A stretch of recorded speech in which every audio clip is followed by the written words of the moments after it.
Amitofo, selamat malam. Jadi kita sekarang sambung lagi penjelasan tentang Sutra Intan. Jadi sebelumnya kita sudah menjelaskan tentang kemelekatan. Tanpa kemelekatan, ketiadaan kemelekatan yaitu wuju. Sekarang kita menjelaskan tentang shen xin, shen xin. Karena kalimat pentingnya adalah in wu suo zu er shen qi xin. Jadi seharusnya kita itu tanpa kemelekatan. Beginilah kita seharusnya menggunakan ersen qi. Beginilah hati kita, pikiran kita. Seharusnya demikian. Jadi maksudnya sensin ini hati kita harus bagaimana? Bukan berarti sebelumnya kita sudah menjelaskan. Bahkan ada orang yang langsung bertanya kepada suhu karena ada satu umat yang masih muda 20 tahunan, dia katanya dia sangat suka membaca sutra hati Xinjing, bahkan dia menghafalnya dan mendengarkan penjelasannya. Jadi setelah kita bertukar pikiran begitu, dia mengatakan saya lebih mengerti, saya sekarang udah agak mengerti tentang sutra hati, isinya sutra hati ini, karena saya sekarang mencoba tidak peduli apapun, apapun perkataan orang, perbuatan orang, saya tidak peduli. Jadi saya hanya berfokus pada diri sendiri. Ya, memang benar. Cuman saya mengatakan bukan berarti karena kita memunculkan kebijaksanaan, kita menjadi tidak peduli sama sekali terhadap lingkungan sekitar kita. Bukan begitu artinya dari sensin hati kita, bukan begitu, bukan melatih hati kita menjadi tidak peduli. Karena dancing kancing ini sudah dikatakan bahwasanya Sang Buddha bertekad untuk menolong semua makhluk hidup. Misalnya 4 golongan makhluk hidup yang sebelumnya sudah dijelaskan di dalam Sutra Intan. Misalnya makhluk hidup melalui 4 kelahiran, lahir melalui telur, melalui rahim, melalui kelembapan, melalui penjelmaan. Itu semua makhluk hidup, bukan 1-2 orang, bukan orang tua kita saja, bukan saudara teman kita saja, bahkan semua makhluk hidup, termasuk yang berkaki, tak berkaki, yang binatang sekecil seperti plankton, seperti bakteri, dari yang di atas bumi ini, yang di langit, alam dewa, semua makhluk yang yang jahat, yang ganas, yang bagaimanapun, semua makhluk itu adalah hati seorang Buddha. Bagaimana itu welas asih begitu muncul dari ketidakpedulian, itu adalah welas asih yang sangat luar biasa.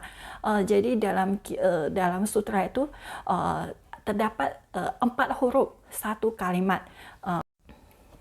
无缘起大悲心，无缘无缘maksudnya Sang Buddha itu hati itu begitu welas asih. Jadi bukan berarti dia membedakan, mungkin kita pada umumnya hati kita itu selalu membedakan mana yang baik dengan kita, mana yang tidak baik, mana yang cocok, mana yang tidak cocok, mana yang memberi untung, mana yang tidak memberi untung. Maka sikap kita berbeda-beda di antara orang sama pribadi-pribadi. Tapi sifat seorang Buddha itu adalah welas asih, pinten, sama rata. Jadi tidak membeda-bedakan. Dalam Sutra Intan saja sudah dikatakan semua makhluk tanpa kecuali melalui 4 kelahiran itu adalah tekad seorang Buddha untuk menyelamatkannya. Jadi itu ada sifat welas asih. Jadi ini tanpa kemelekatan ini itu karena tanpa kemelekatan itu harus sensina, ersen qi. Hati kita itu harus bagaimana? Harus penuh dengan welas asih. Jadi tanpa kemelekatan dan welas asih itu yang kita sebut dengan kebijaksanaan. Itu yang kita maksudkan dengan kita mempergunakan. Jadi seperti umat yang mencari suhu itu mengatakan saya menjadi tidak peduli, itu suhu malahan bertanya, jadi kalau kamu tidak peduli, apakah waktu lapar itu kamu makan? Apakah kamu tetap bekerja? Apakah kamu tetap tidur? Jadi bukan berarti kita mengatakan tidak peduli, kita tidak usah mandi, tidak usah makan, tidak usah tidur, kita menjadi, itu namanya sudah termasuk pandangan yang salah. Jadi ini dalam Xinjing yang dikatakan di dalam Sutra Hati, di dalam Sutra Intan itu sesungguhnya bukan tanpa kemelekatan itu, kekosongan itu bukan berarti kita menjadi tidak peduli. Jadi makanya sebelum kita nanti akan jelaskan hati kita, perbandingan misalnya hati makhluk hidup biasa, arahat kan, dan bodhisattva. Jadi kita menjadi lebih memahami ini penggunaan kongyong, kongnen. Maksudnya kita menggunakan kebijaksanaan ini, bagaimana kita menggunakan ini termasuk apa? Itu termasuk tekad kita seberapa besar. Jadi tekad kita, misalnya tekad kita seperti seorang Buddha untuk menyelamatkan semua makhluk. Jadi kebijaksanaannya itu sempurna, luar biasa. Jadi ini sebagai umat awam, sebagai makhluk biasa, manusia biasa, tekad kita sebesar apa? Misalnya tekad kita hanya kita mau keluarga kita bahagia, keluarga kita sehat walafiat, pekerjaan lancar. Jadi kebijaksanaan kita hanya segitu untuk keluarga kita. Kita tidak memiliki kebijaksanaan, tidak memiliki welas asih untuk apa? Untuk memperhatikan lingkungan masyarakat, penderitaan, kondisi makhluk lain. Jadi ini semuanya tentang apa? Tanpa kemelekatan itu dia muncul kebijaksanaan. Kebijaksanaan ini adalah apa? Kongnen, alat, harus kita gunakan.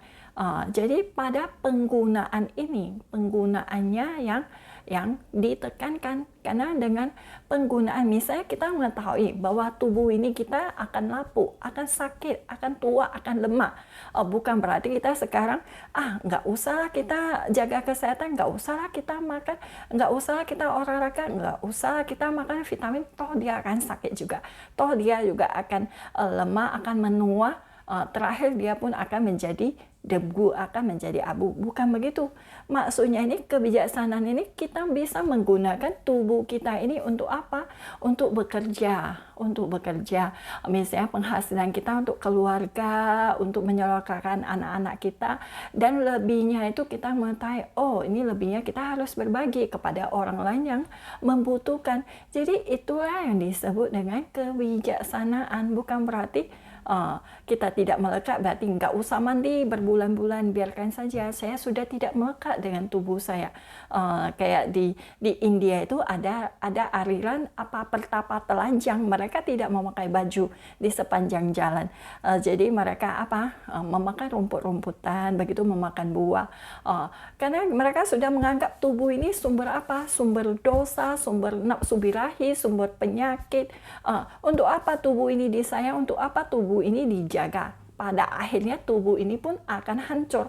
Jadi di India itu ada, sampai sekarang, dari zaman Sang Buddha sampai sekarang, kalau nggak salah aliran Chana, aliran pertapa telanjang. Mereka tidak memakai baju dan membalukan tubuhnya dengan debu-debu, dengan abu.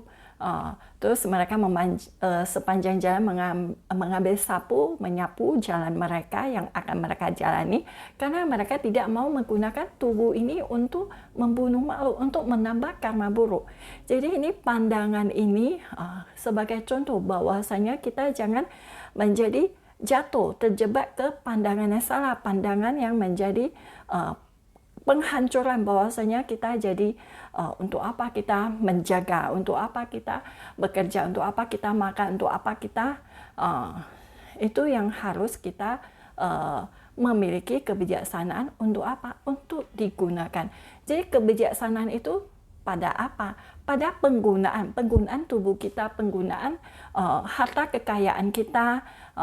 Jadi kebijaksanaan itu pada gunanya, manfaat kita, bagaimana kita menggunakannya, memanfaatkannya. Ya, sedikit saja tentang senshin, hati kita yang bijaksana itu bagaimana. Amitofo.